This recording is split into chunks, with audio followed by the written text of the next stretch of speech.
Celebrate करतोय. रस्त्याने येताना आज तर सगळ्यांमध्ये एक चांगल्या प्रकारची एक उमंग होती की मी आज फ्लॅग होस्टिंग साठी जातोय, तिरंगासाठी मी जातोय. शाळेमध्ये आमच्याकडे हा कार्यक्रम आहे. सगळेच पूर्ण कपड्यांची काळजी घेत, कुठेतरी एखादं चिखल अंगावर पडू नये, सगळं पूर्ण टापटीप असलं पाहिजे. 15 ऑगस्ट आहे. घरामध्ये सकाळी 4:30-5:30 वाजता आई उठून बसली, सगळं व्यवस्थितपणे आपल्याला अप टू डेट तयार केलंय. 7 वाजता आपल्या घराच्या समोर तिथं स्कूल व्हॅन आली. 7:15 वाजता आपण शाळेत आलो. एका दिवसासाठी किंवा 3 दिवसांसाठी स्वातंत्र्य दिन आपण साजरा करतो, पण त्याच्या नंतरचं पुढचं काय आहे? मला फक्त 2च गोष्टी इथं बसलेल्या सगळ्या मुलांना मला या ठिकाणी विचारायचं आहे. आपल्या स्वातंत्र्यवीरांनी आणि सगळ्यात मोठ्या आपल्या महान नेत्यांनी जे बलिदान दिलं, त्यांनी स्वतःच्या प्राणाची आहुती दिली, घरावर तुळशीपत्र ठेवून स्वातंत्र्यासाठी, आपल्या हक्कांसाठी आज मन मोकळ्या पद्धतीने श्वास आपण जे घेतोय ना, त्याचं सगळं श्रेय त्या महान नेत्यांना आणि त्या स्वातंत्र्य वीरांना जातोय. तर आपल्या पुढं हे स्वातंत्र्य टिकवून ठेवण्याची सगळ्यात मोठी जबाबदारी आहे. आणि ती जबाबदारी म्हणजे कशी की तुम्ही घराच्या आतमध्ये, उंबरठ्याच्या आतमध्ये तुम्ही किती धिंगाणा करतात, किती नाचता, किती भांडता, किती रडता, आई वडील तुमचे किती लाड करतात, ते सगळं असतं. पण जसं ही शाळेची किंवा आपण घराची चौकट आपण ओलांडली आणि शाळेमध्ये आपण इंटर झालो, तर इंटर झाल्याच्या नंतर समाज जीवनामध्ये जेव्हा आपण बाहेर वागतो, राहतो, तर आपलं देशप्रेम किंवा देशाविषयी आणि समाजाविषयी असलेली आपली जी बांधिलकी आहे ना, ती कुठपर्यंत आहे ह्याचा विचार आपण करतो का?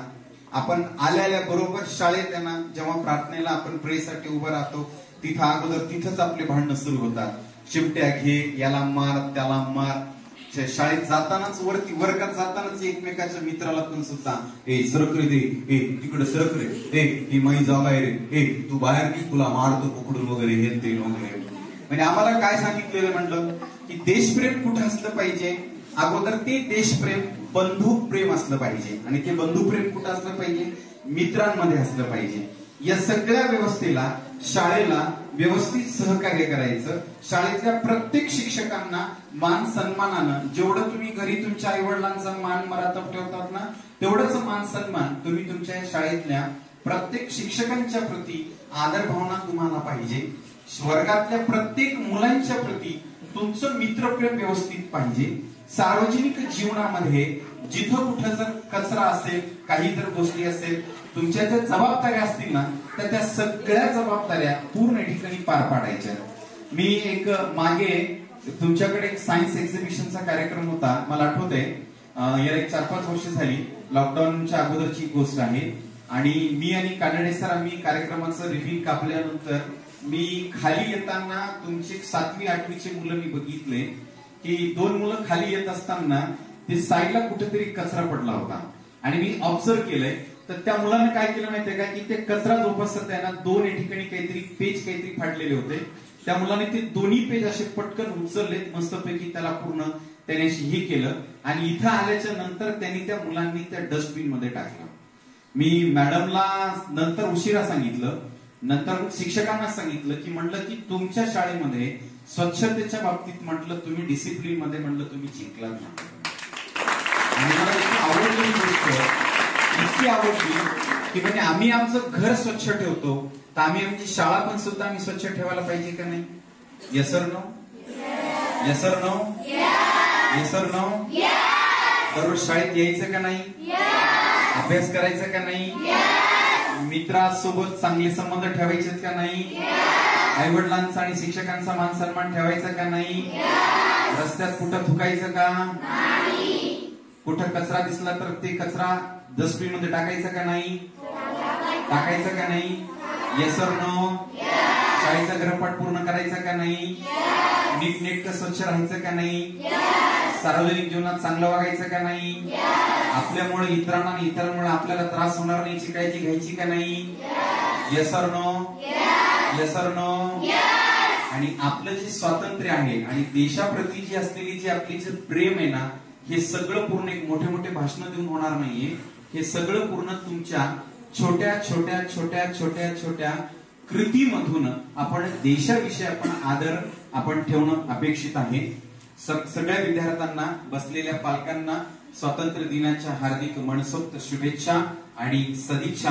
येणारा पुढचा काळ आपला आहे.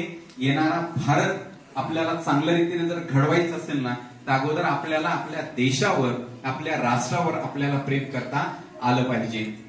संस्कृतीरित्या निकेतन ज्या पद्धतीने दरवर्षी जेही कार्यक्रम ऑर्गनाईज करतात ते व्याख्यानाजोगे असतात आणि आलेल्या बरोबर मला अक्षय सरांनी, गुरुजी फाउंडेशनच्या वतीने आणि जोशी मॅडमनी इतकं सुंदर पद्धतीने प्रेझेंटेशन केलंय की गुरुजी फाउंडेशनच्या वतीनं स्क्रॅच कोर्सेसच्या माध्यमातून तुमच्याकडे तुम्ही जे पण सुद्धा कोर्सेस तुम्ही ते ऑर्गनाईज करताय, जे तुम्ही इथं कंडक्ट करताय, खरंच ते अप्रिशिएटेबल आहेत. मी एक वरून पुढची अजून एक गोष्ट सांगू शकेल, विशेषतः अक्षय सरांना, देसडे मॅडमना आणि त्याच्या स्टाफना, की आपली जी मुलं आहे ना, येणाऱ्या पुढच्या काळामध्ये आपल्याला टेक्नोसेवी झाली पाहिजे. आता तुम्हाला माहित नसेल की सगळ्यात जास्त मोस्टली मोठ्या मोठ्या युरोपियन कंट्रीज मध्ये मुलांना 3री, 4थी, 5वी पासूनच मुलांना कोडिंग शिक्षण दिलं चाललेलं आहे. तुमच्या व्हॉट्सअपला एक ब्लू कलर मध्ये एक आयकॉन आलेला आहे. त्या आयकॉनला जर क्लिक केलं की मला ही गोष्ट कळत नाही, समजत नाही, फक्त तुम्ही तिथं मेसेज टाका, तुम्हाला तो AI आर्टिफिशियल इंटेलिजन्स तुम्हाला सुंदर पद्धतीने त्याची तुम्हाला सोल्युशन देऊन टाकतो. तर एक प्रयत्न असा करा की 5वीच्या नंतरच्या विद्यार्थ्यांना तुमच्याकडची लॅब चांगली अपडेट करून ठेवा आणि सगळ्या विद्यार्थ्यांना जर जमलं तर पालकांनी रिस्पॉन्स करून शाळेमध्येच 1 तास, 30-35 मिनिटांचा 1 तास मुलांना आतापासूनच कोडिंगचा द्या. त्या कोडिंगच्या माध्यमातून येणाऱ्या पुढच्या काळामध्ये आपण इन्फॉर्मेशन टेक्नॉलॉजीमध्ये, डिजिटल क्रांतीमध्ये येणाऱ्या पुढच्या काळात आपण अख्ख्या जगाचे पण सुद्धा बाप आपण बनू शकू. पण त्यासाठी सुरुवात इथून होणं गरजेचं आहे. मला दिलेला मान, सन्मान आणि ज्या संयोजकांनी जो आदर तिथं केलाय ते खरंच एक वाखाणण्याजोगा होता आणि याच्याबद्दल मी आभार व्यक्त करतो. जास्त बोललो असेल तर क्षमा करावी. सगळ्यांना पुन्हा एकदा स्वातंत्र्य दिनाच्या हार्दिक सदिच्छा आणि शुभेच्छा. धन्यवाद.